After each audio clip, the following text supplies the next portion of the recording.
down smash. Not able to get the ledge guard. Oh!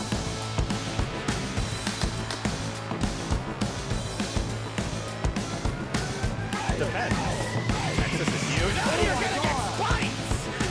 That was an amazing forward air, changing pace, going low, and launching up when it mattered the most. A video game on our hands, ladies and gents. And it's going to be none other than Sonic versus both Banjo and Kazooie. That is wild. I've not seen a Banjo in the Lagspike yet. I'm excited. This is one of those characters they really went all out with, I feel, in Ultimate.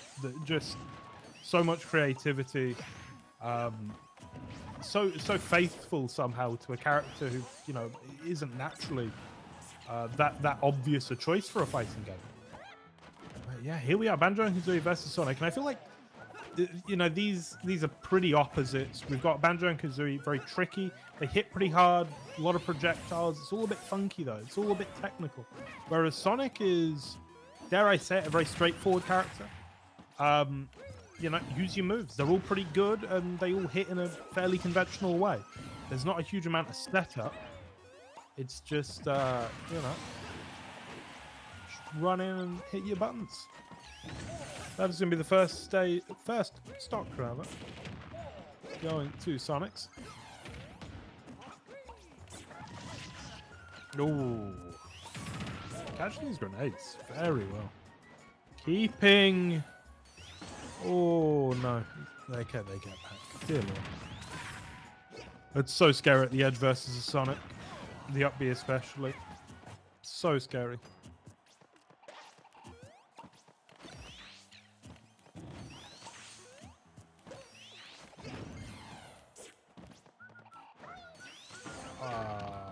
That's a shame.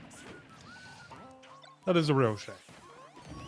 But it is also what happens. Versus Sonic, you get beat out sometimes at the edge. A little bit scary. 3 stocks to 1 then. What can Mazebeans do? Well, for the moment, not a whole lot. By the looks of things, is now even the percentage advantage for Sonix as well. Mazebeans will get back on stage. A decent connection, but immediately into the up smash, and that is a clean 3-0 for our Sonic player. That was clinical, honestly. Just never really looked in doubt, in control the whole way through. Yeah, really just good stuff from Sonix there, and we're going to have to see a dramatically different game to get a game 3. I don't know what adaptation you make at all. I mean, even if I was a very decent Ultimate player, I feel like that's a tough bridge to gap just on the fly, no matter who you are, because that game went so poorly for them, and it, you know, it wasn't a 3-1 because of a couple of gimps, and it was really moment by moment neutral winning constantly for Sonix. And we will be seeing a character switch. So we go from Banjo and Kazooie, and now we've got Minecraft Steve, and he's wearing a shirt. And it's not the Steve shirt. This character probably has a name. I have not played Minecraft since 2012. I wouldn't know. But here we are. Again, one of the other tricky, not straightforward at all, but incredibly interesting, incredibly powerful characters as well, is Minecraft Person. Is that what we call him? Minecraft Person? That's what I'm going with. That feels nice and neutral. TNT. Scary. You can see Sonix respects it.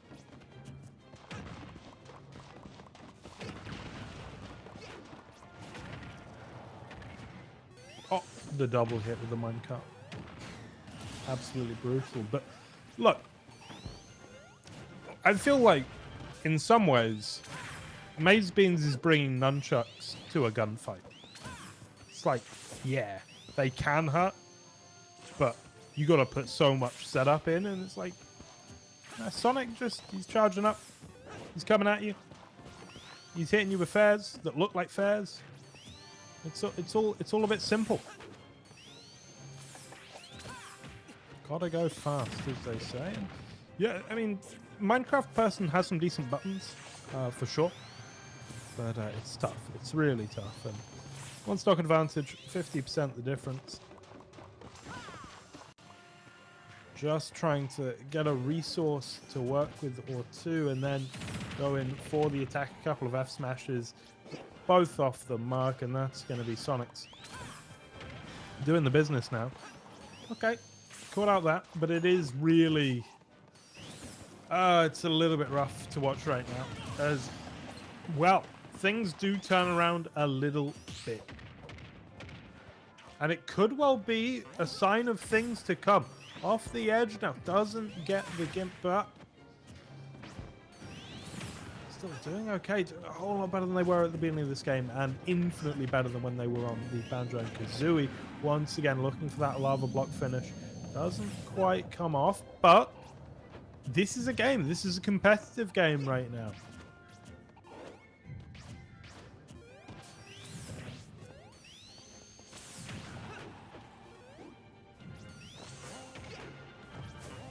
Caught by the upbeat. Will fly on. Now, once again, mining for resources. Can they get back to the edge? Absolutely. Anvil comes down, slightly wide of the mark. Now in with the cargo. Ooh. That's not ideal. Some would say that's a terrible thing to happen. And a connection error has indeed occurred. It's no contest. Cheers, Nintendo. You're the best. Okay, so interesting. On account of the DC, Sonix will be getting a slight punishment. They are going to be dropping 2 stocks as opposed to 1. 1 stock will be dropped by both players, though. And then we're also going to be seeing some diamonds farmed up. And then the game shall begin. Begin afresh. We'll have to see if Sonix can get the 2-0 done in these strange conditions. Or if it will be the diamond wielder with the 1 stock advantage maybe coming out on top. There we go. Diamond is ready, and here we go.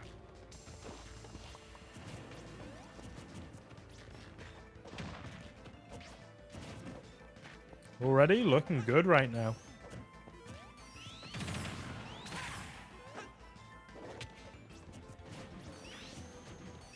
This is it's a tricky position. If you're Sonix, of course, going in so risky against the diamond. But also just given the stock and percent situation. Anvil comes down wide of the mark. Fishing rod as well. But catching with the pickaxe. And once again with that effort. Even the Anvil getting in on the action. Now TNT at the ledge. This is pretty tricky to navigate if you're Sonix, I feel. And almost gets trapped in. That was some Minecraft PvP stuff.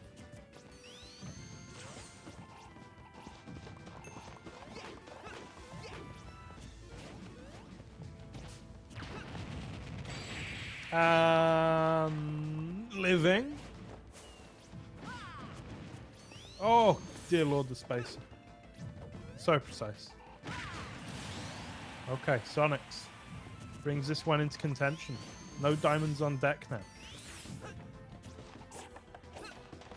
Tilt. Ooh, they managed to get the space for it.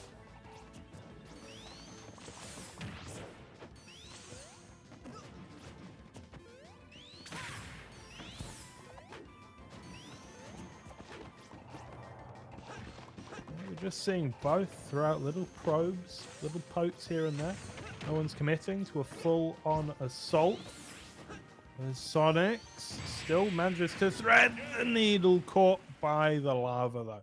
And that will be what takes us to a 3rd game in this series. Sonix, I think, did very well there after the restart. given that they were penalized 1 stock as well as 3 diamonds for Onipot. But yeah, I still think looked fairly in control, honestly. Almost took it, even with those conditions. So Game 3 is going to be a little bit rough, especially because, of course, the stage selection will change. There's nothing to say, nor any reason we should be going back to FD. So, yeah, it's still, I think, definitely advantage Sonix. Can they hold on to it is the question. It really is a case of holding your serve, of playing up to the level you're supposed to, and just doing sort of the ABCs right here. Because they clearly have the fundamental skill. They've got the character knowledge that, they should be okay.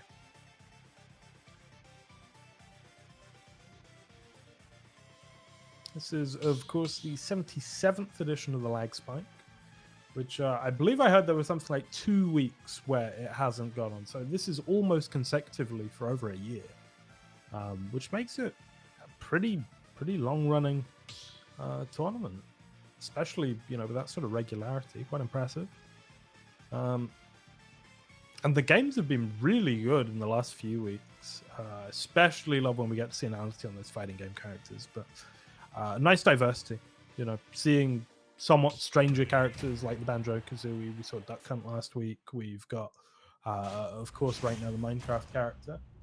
And that will not change, as it is Steve versus Sonic once again as we go to... It's just going to be Pokemon Stadium, but, I'm going to add some tension. Oh, it's not. Oh, okay. Interesting.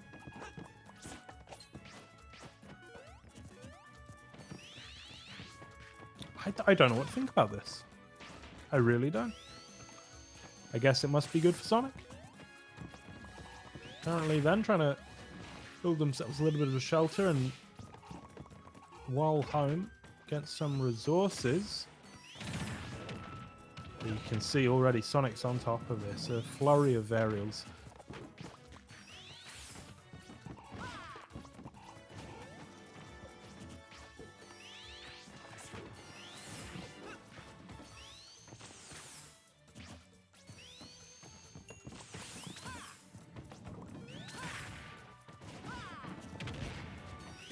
He's able to get in, and big whack for their trouble. Just putting up a wall at the moment from Onipot. Not really wanting to engage, which I think has its upsides and its downsides. It does appear that Sonix has answers, but it can be a little bit frustrating as well.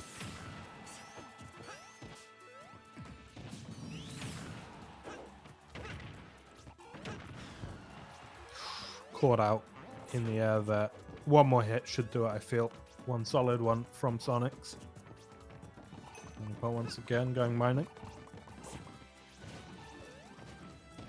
Trying with the minecart. Wide of the mark, though. Now, ball comes up again. Okay. Spike straight into the stage. Catches them with the axe, but right back on is Sonix. Charging up now, looking for the bear. That would have been Swish.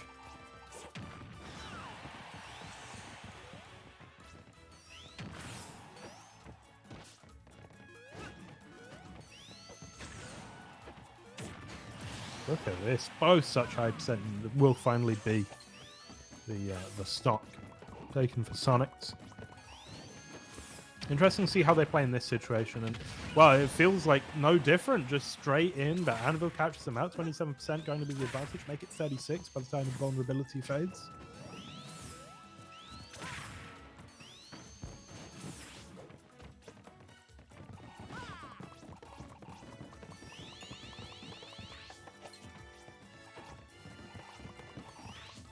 Just out on the edge, needs the resources. You can see that, this is a very set up client character, but I think even more so than usual, we are seeing a very, very mining heavy play, and it's not a bad thing, I guess. I mean, you really want to come with all of your advantages when it comes to this fight and avoid scrapping before then, but It is making them a little bit predictable.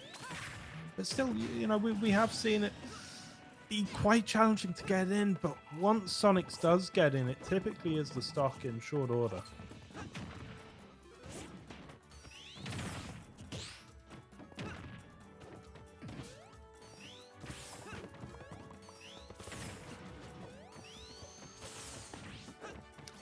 Over the top. Once again, this damage is... It's just not okay. You can't be taking this. Gold Pickaxe will get the spike, but now offstage has to come back on. There's the minecart to catch them after the fair.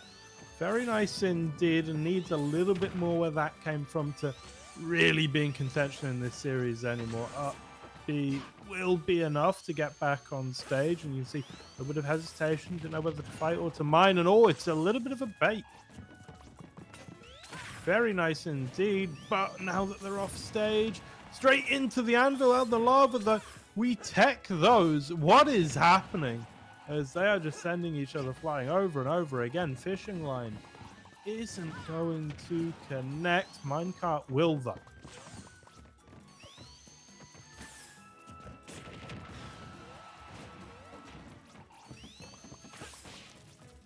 This could be, I think, the one or two more hits should be the end of Ernie Potts.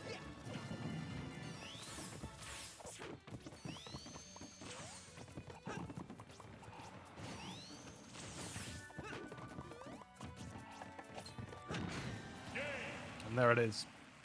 Off the edge and off with their head. That is going to be the 2-1 for Sonix as they come out on top in pretty convincing fashion. You know, especially when